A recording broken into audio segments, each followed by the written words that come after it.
Check, check, 1, 2, 3, 4, 5.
Okie dokie, gonna start.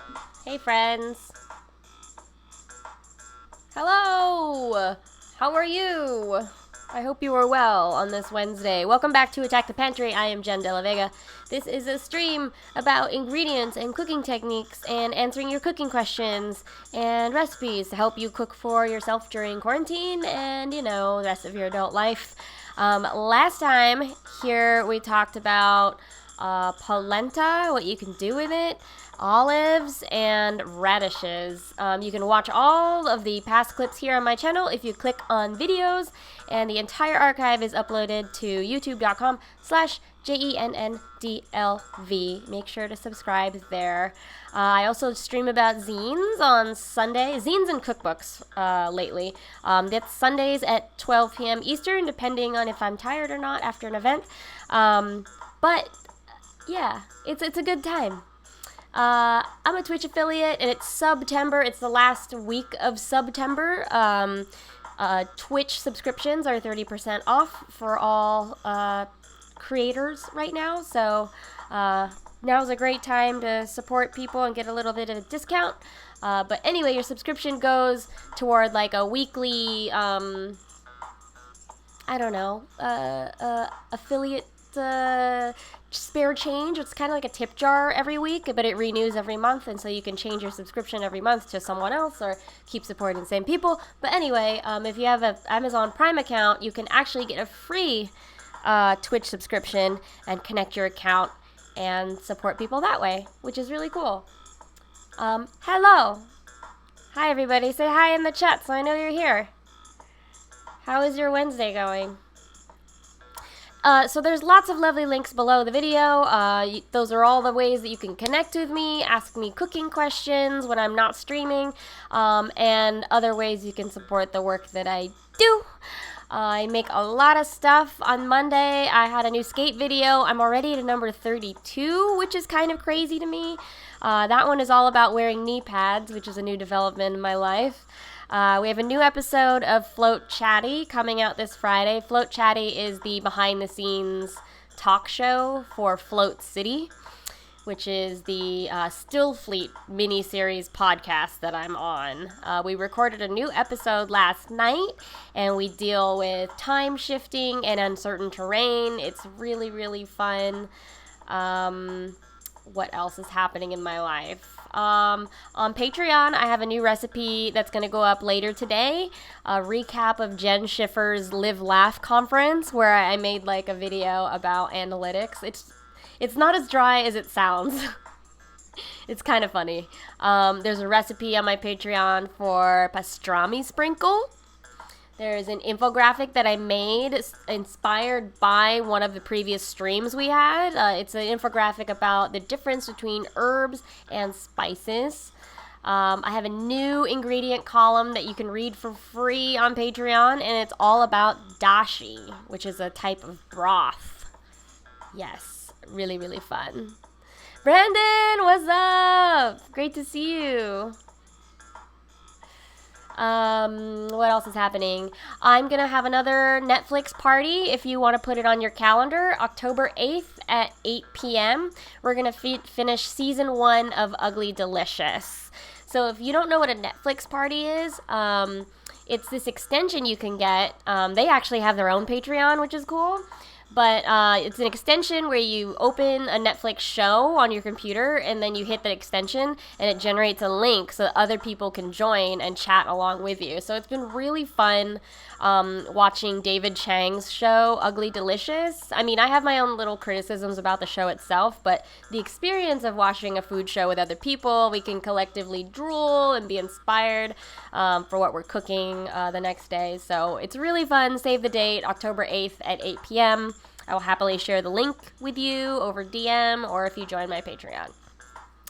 Culinary word of the day is going really well. I'm a little behind on recording, but number 13 hopefully will be done tomorrow. I've been working with my friend Chris Depew on video versions of all the podcasts. So you can, listen to the podcast that way or binge them if you want. We have up to episode 7 captioned for you on the YouTube channel. But episode 13 audio version is hopefully coming out tomorrow or Friday. You can follow the Twitter at culinarywotd. I have been watching a little too much TV. How about you? Oh, the name of which podcast? Oh, Culinary. Yes, that's right. You got it. I've been watching too much TV. British Bake Off is back. They've made a lot of changes to the show to accommodate for COVID-19. And so typically how they filmed the show was every week all the bakers got to go home and practice and be with their families. But because of the virus, they decided to move the entire production to a mansion. And they get to stay there. They get to practice in their own little kitchens, but a lot like American reality TV shows like The Bachelor or Real World and Big Brother, they have to live away from their families for 8 weeks, which is pretty hard. But a highlight, if you start watching British Bake Off, the first episode has hilarious cakes. The showstopper challenge is... they have to make a bust, a Greek bust of somebody they admire, and none of them looked good. All of them were very, smashed, or, Gravity, it's just a very funny TV show. I rewatched season 4 of The Good Place. It's still as good as when I first watched it, and they just put it on Netflix. I watched all of the Indiana Jones movies recently. I had never seen Crystal Skull, and it is outlandish. Has anyone seen Indiana Jones' Crystal Skull? Oh my gosh. Crystal Skull. First of all, Shia LaBeouf trying to be tough. Second of all, the CGI is really bad. And there's aliens. I admit, all of the Indiana Jones movies are outlandish, but this one was, outlandish times 10. There's a whole scene with, fire ants that is, a little too dramatic. Was that a spoiler? I don't think it's a spoiler. Sorry if that was a spoiler.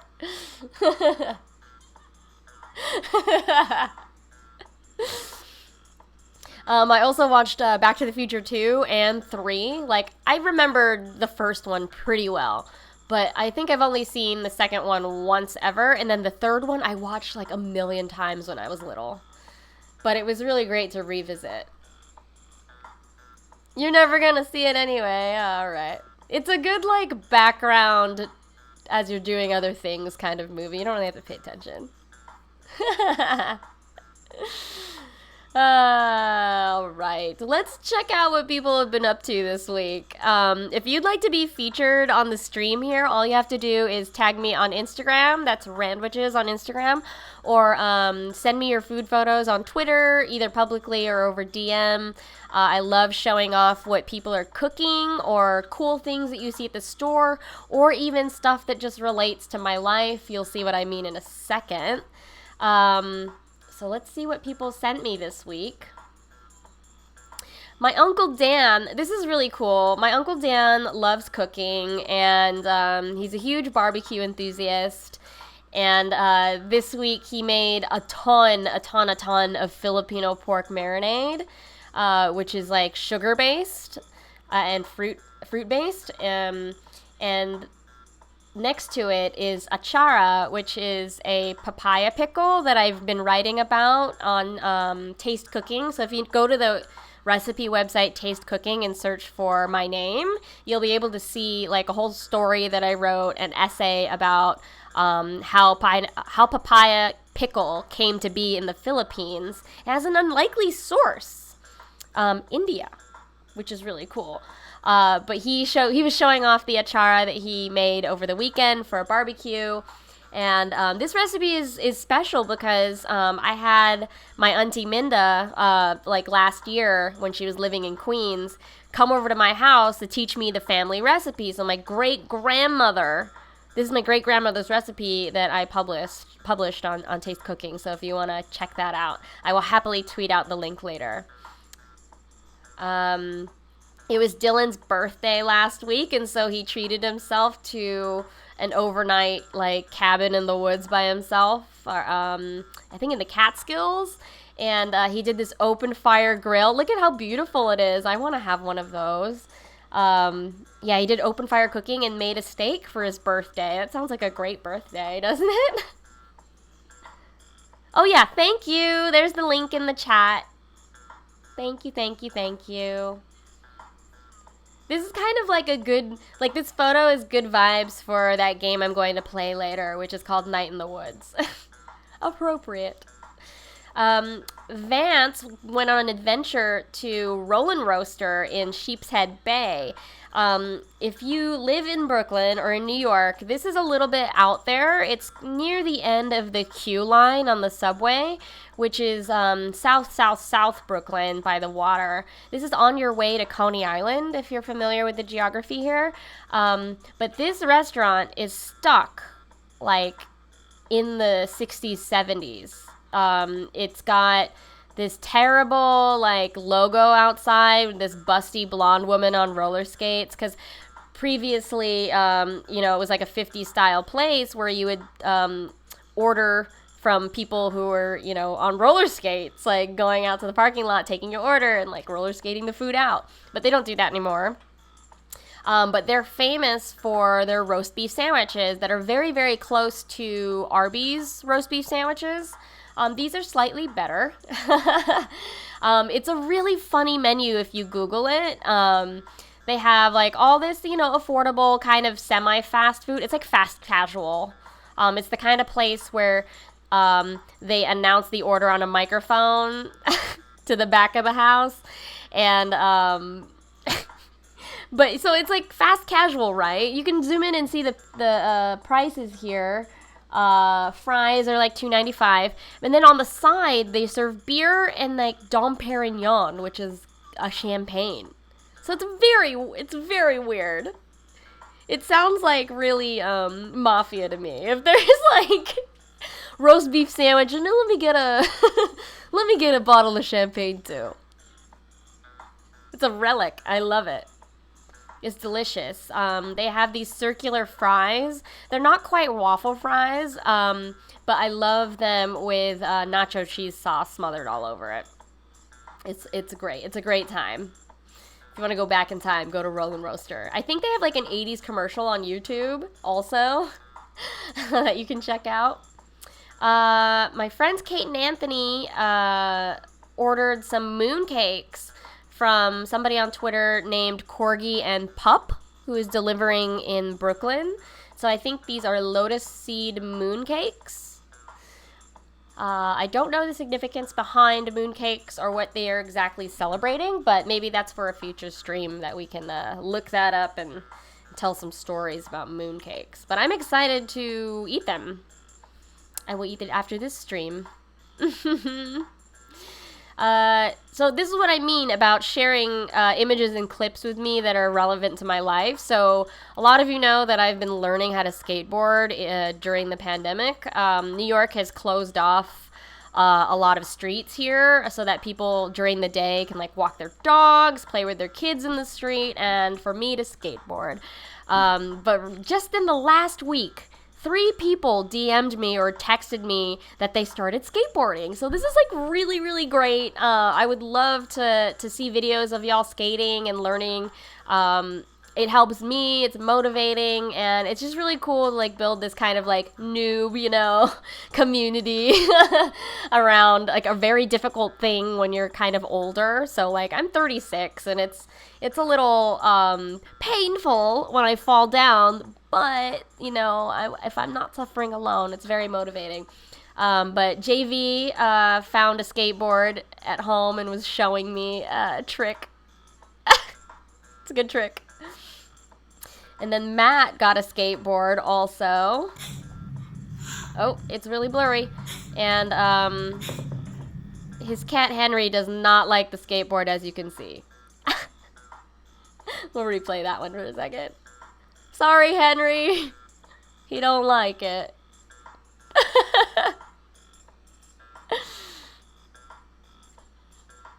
Yeah. So that's all that everybody submitted this week.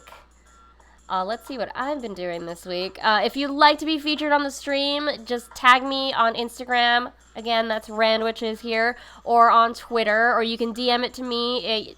It can be stuff you see at the grocery store that's kind of weird or that you have questions about. It can be like a walk through the farmer's market. It can be food that you've made for yourself, or like kitchen tools that you have it for some reason, but you don't know how to use it. Like, send me a photo and I'll happily like answer your questions or show off your work.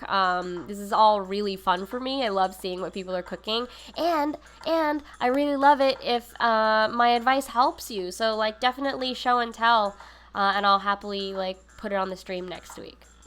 So what have I been doing? So last week was super busy, and I'm still a little busy, but I had my first COVID pop-up last week. I've been really scared of like serving food to people because I'm a little like immunocompromised. I'm pretty sensitive with asthma and like some other health stuff.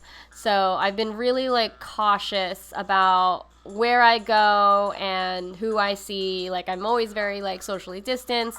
But my friend Marie owns a distillery called Moto, and it's in Bushwick, and she decided that she wanted to start doing events. And so we had something called Moto Oasis, where we had haircuts on the sidewalk, so it was all open air. I set up a grill and did like a food pop-up, and then someone else did like 15-minute massages and like sanitized all the equipment. We had all of these like stringent rules about everyone who was working had to be negative tested. We had distillery made its own hand sanitizer that was at every station.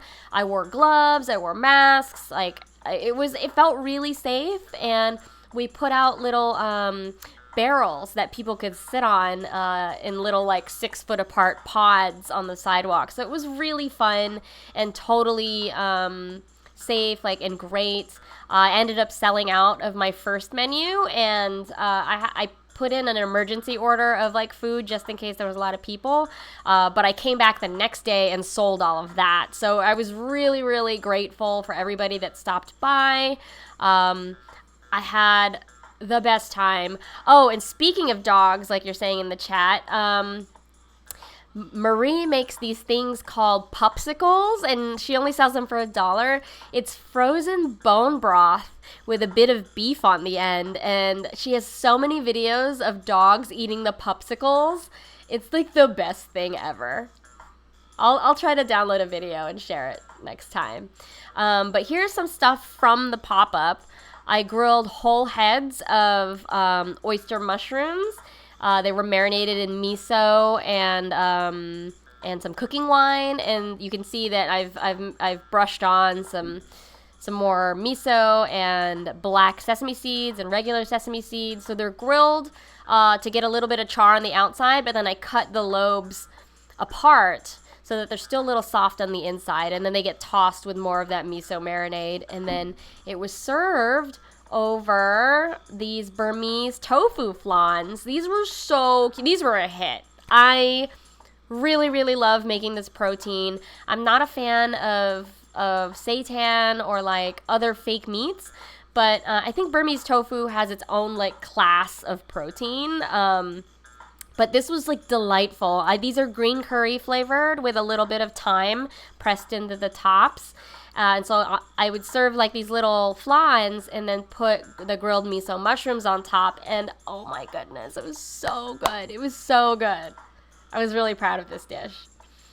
Something that I use a lot in my cooking is sausawan. This is a infused vinegar. It's typically a dipping sauce in the Philippines. You basically steep a bunch of Thai bird chilies in it, garlic and black pepper.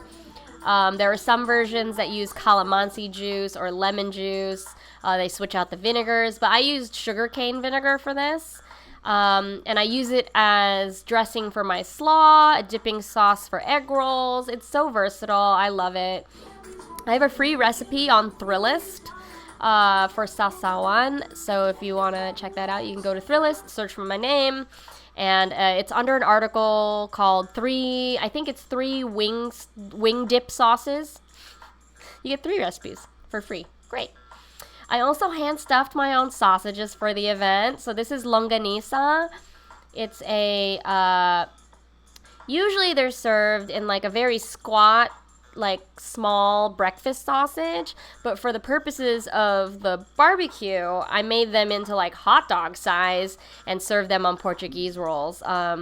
So this is before I dried and twisted them into like the shape I needed, but I hand stuffed like the whole 5 feet of it. It's an ordeal, but that recipe is in my cookbook if you have it. Yeah. Super fun. What else? Oh, here's the sausages after I've, it's a slow-mo. So, after I stuff the whole link, I twist off sections to make the sausages, but the bonds at the end are not, tight yet. So what you need to do to tighten up the bonds on the ends is to dry all the coils in, all the links, like air dry them for like a couple hours. But for me, I fast forward it and put them in the dehydrator for like an hour, and then they tighten up, the skin tightens up, and I'm able to cut the ends without the stuff spilling out of it. So these were grilled on high heat for like 2-3 minutes and then rested on a secondary rack. The secondary rack is amazing because it's still hot there, but won't overcook the sausage. And so they're able to like drip the nice fatty stuff all over each other. And so this is always the fun part, putting the sausages on the grill right away, right when the heat is at its highest point, just to get the char marks. And then we lay them to rest on the indirect heat, which is delicious. Delicious. This is another dish I served on Saturday. This was more of the dessert. This is a grilled plum, just with some olive oil, salt, and pepper. I tend to use a little bit like underripe plums because they're firm and you can slice them. And so I don't worry about pitting them, so I cut them in half, grill them face down to get the nice caramelization there. This is why I don't worry that they're not very ripe, is when you apply heat, the sugar like rushes to the sides, and you get that lovely Maillard reaction, which is the charring that you see. And I don't worry about the pits because as you are grilling them and they get all these char marks, it's breaking down all these cell walls and releasing all this sugar. And so as the tissue breaks down, the skin, not the skin, but the flesh around the seed loosens. And so I grill them first on both sides for like 4 or 5 minutes, and then put them to rest in a hot pan to stay warm before I serve them. But then when I serve things, I just take 2 halves out and then remove the pits very easily, chop them up. Here it's served over some yogurt, and I sprinkled some crumbled toffee, some sea salt, you can see some blueberries, and then some fresh thyme. So this is like a sweet savory dish, and I'm really proud of it. It goes so well with fatty foods, like you've eaten all this pork, like the sausage, like blah blah blah, and then you get this nice like warm fruit over a yogurt. It's kind of like a deconstructed parfait. A version of this recipe is at the end of my cookbook, if you have that. Yeah. And so after all this pop-up stuff, I decided to bring back the Randwiches project. This is kind of a big deal to me. That's where my name comes from, Randwiches. It stands for Random Sandwiches. I started a Tumblr 10 years ago and a sandwich delivery service in Brooklyn. So it was random. There's no menu. You kind of give me carte blanche, which is dealer's choice, you know? So you would, like in the past, you would Venmo me and then we would coordinate a time and I would just show up at your office and like drop off a random sandwich. And it was just surprise and delight all day. It was so fun.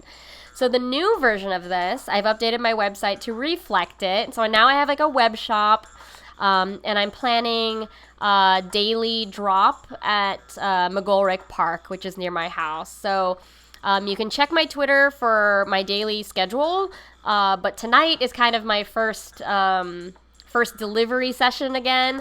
So I did a lunch delivery today to my friend Anthony, which I'll show you in a second. And tonight I'll be bringing sandwiches to Wonderville. So wherever I'm going in the world, that's where I'm probably going to be able to bring a sandwich. And so you'll get the most updates on Twitter of where I'm going and when I'm going. But if you want to go to my website, it's www.randwich.es. You have to have the www because I broke the redirects. But this is what my website looks like now, and I'm like really proud of it. So this is the first official Randwich back in business. I called it formerly known as BLT. Hi, Bijan. How's it going? So this is my first Randwich back in the world. Anthony ordered this for lunch, and I called it formerly known as BLT. It's got horseradish cheddar. Tomatoes, you can see on the left, were tossed in my bacon chili oil, which is a recipe from my book. We've got, instead of bacon, because there's bacon on the tomatoes already, we've got serrano ham and then arugula on a toasted Portuguese bun. So this was really like close to my heart, and I was really happy to feed him. I have 2 new sandwiches that are going out tonight. I'm doing a park meetup and bringing sandwiches to Wonderville. It's going to be great. And tomorrow I'll update the schedule when I'm going to deliver more random sandwiches. So stay tuned for that. Again, if you haven't already heard this news, I contribute a recipe to this book that came out yesterday.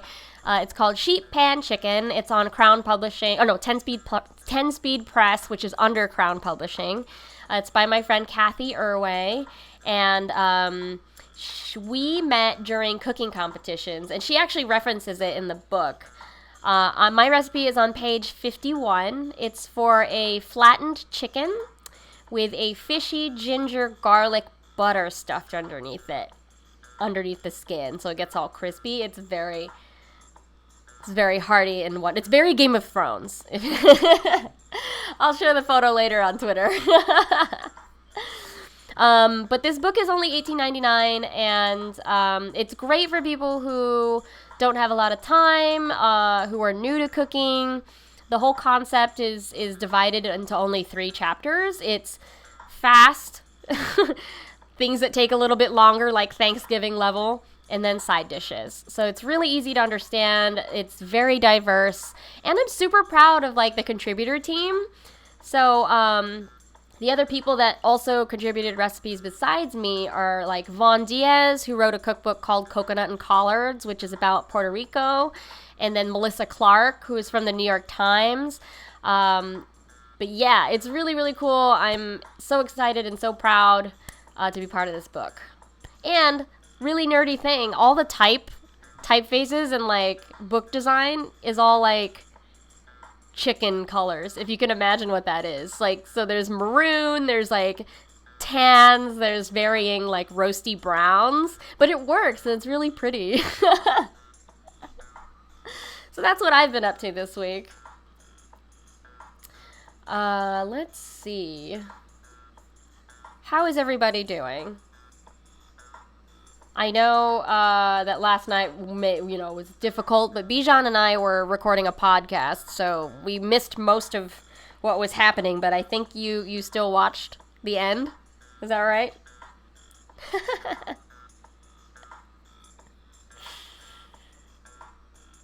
I was kind of hungover yesterday, so I didn't really I was just kind of checked out completely. So that was good. Good to be hungover on debate day. Not feeling hungover right now. Oh, I knew it was a mistake. Yeah, total mistake. Screw that.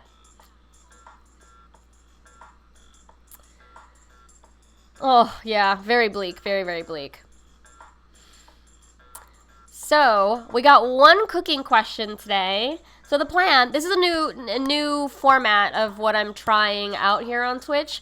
So I'm answering some quicker questions. So if you have any quick cooking questions that don't require me to, Google it or do a lot of book research, go ahead and ask me questions in the chat about cooking or things you're always wondering.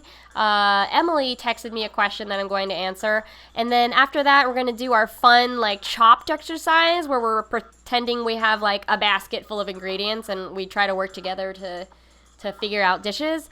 And then after that, I'm going to play maybe 30 minutes of Night in the Woods, which is an indie game.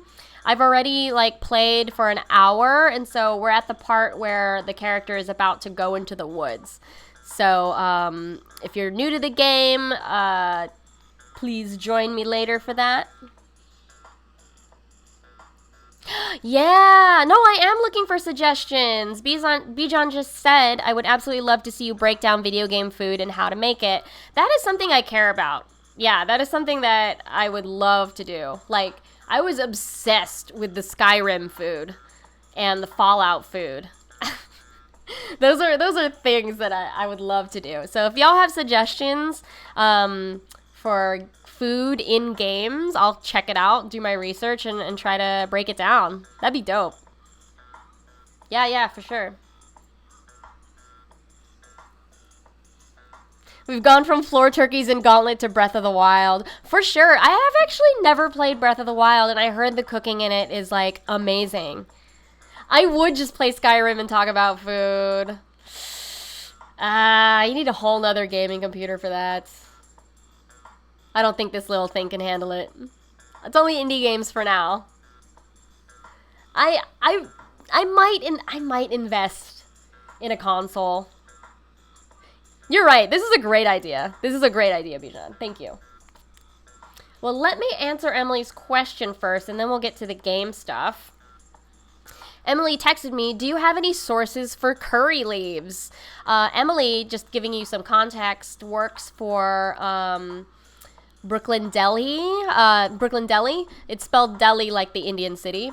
And so our friend Chitra has a business where she sells tomato achar at Whole Foods, and she has curry ketchups and curry mustards. And they do a lot of recipe development. And so she needed to source curry leaves in New York City. And yes, I have a source. Let me show you. Haha. I've actually had to source curry leaves myself for something I was writing. This is from Dual Specialty Store in Manhattan. This is on First Avenue in the East Village. And look, they deliver. Look how delightfully 90s their website is. If you ever go to the East Village, their shop is so great. There is just, it's only a long kind of hallway kind of store.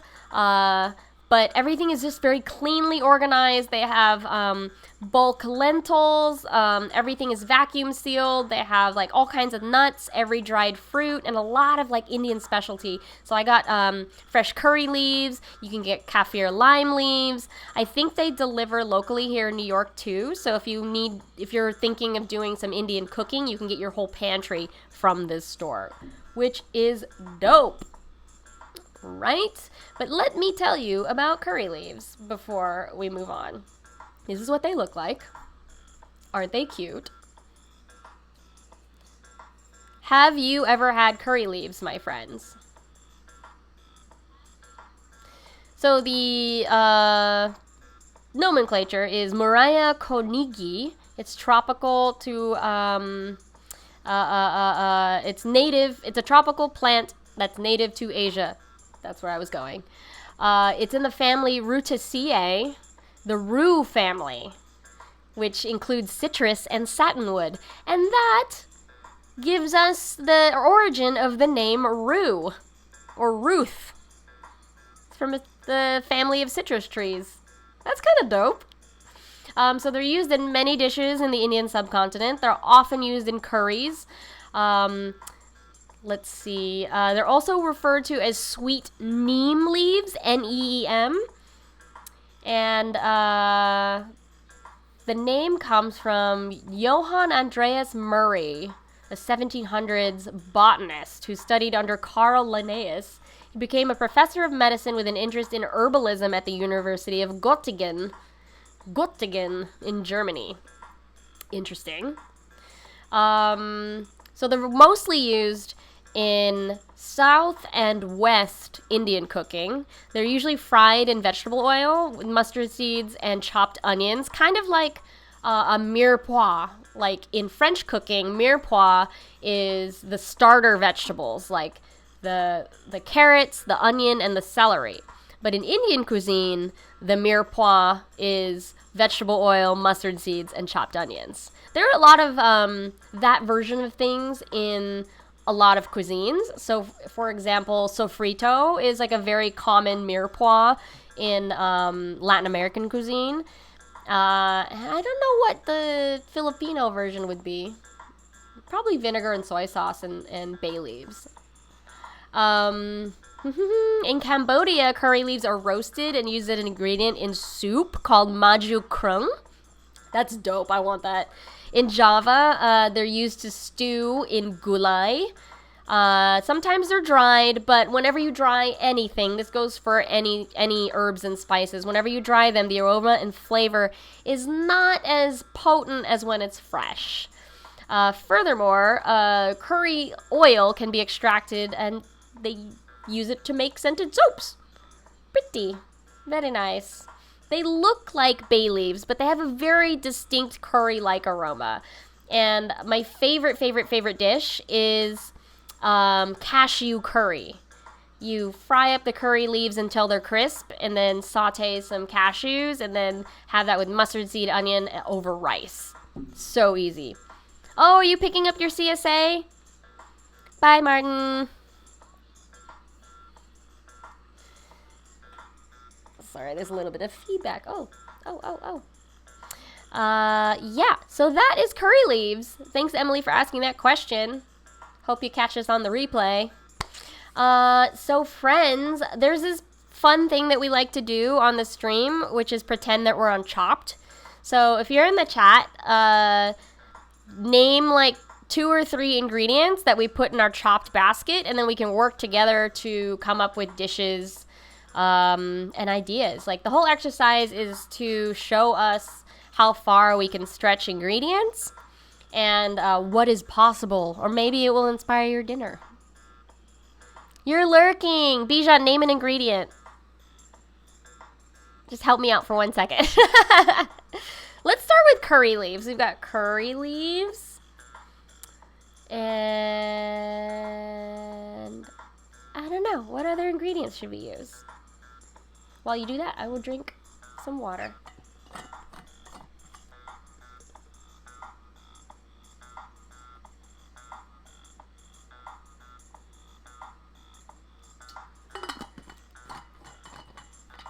Okay, some ingredients. Let's say we have to mash up curry leaves, steak, and does anyone have anything random? Surprise me. Random. Mung beans. Okay, let's say we're going to mash up curry leaves, mung beans, and steak. Let's go ingredient by ingredient. You can use this exercise for pretty much any ingredients. You just think about how is it commonly used and how is it not commonly used, and how can you change it so that you can cook it in weird ways. So curry leaves, you can see here, they look like bay leaves. They're pretty tough when they're fresh, so they have to be fried. When you fry them, they release the volatile oils that have that curry scent. And plus they get crispy and yummy. So you can either fry them or dry them. When you dry them, they're less potent, but then you can ground them up and make powders. So you can make like your own curry leaf powder, which you can dust on things, you can bread things with it. But they fry the best in oils. You can also stick them in soups, and they'll wilt.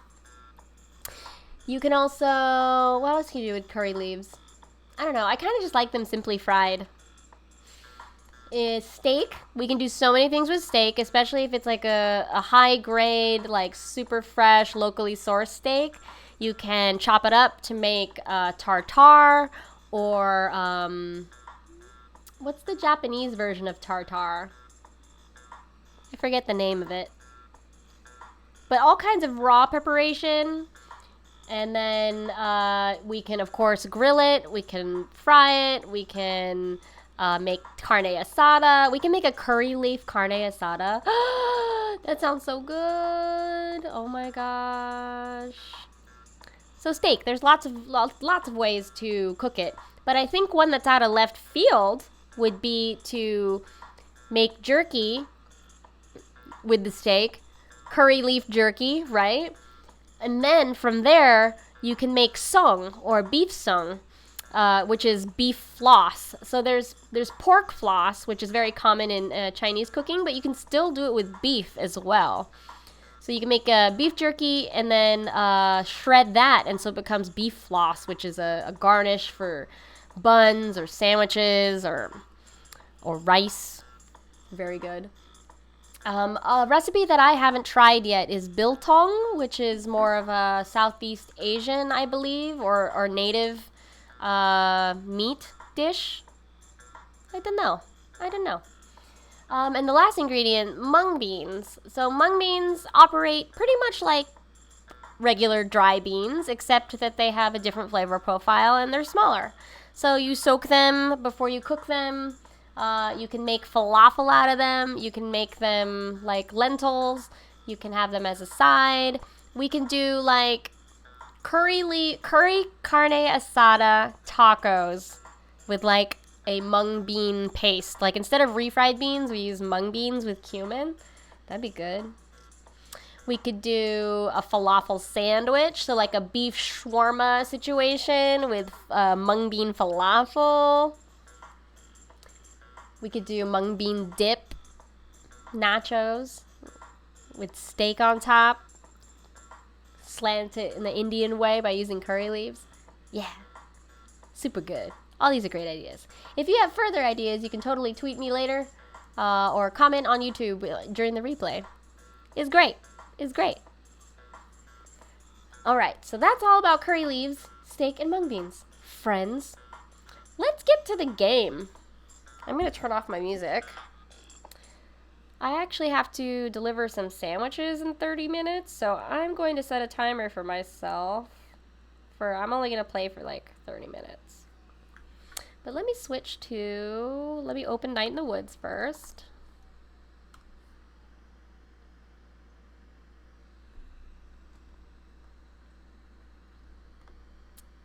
Wait, no, I'll keep my headphones in.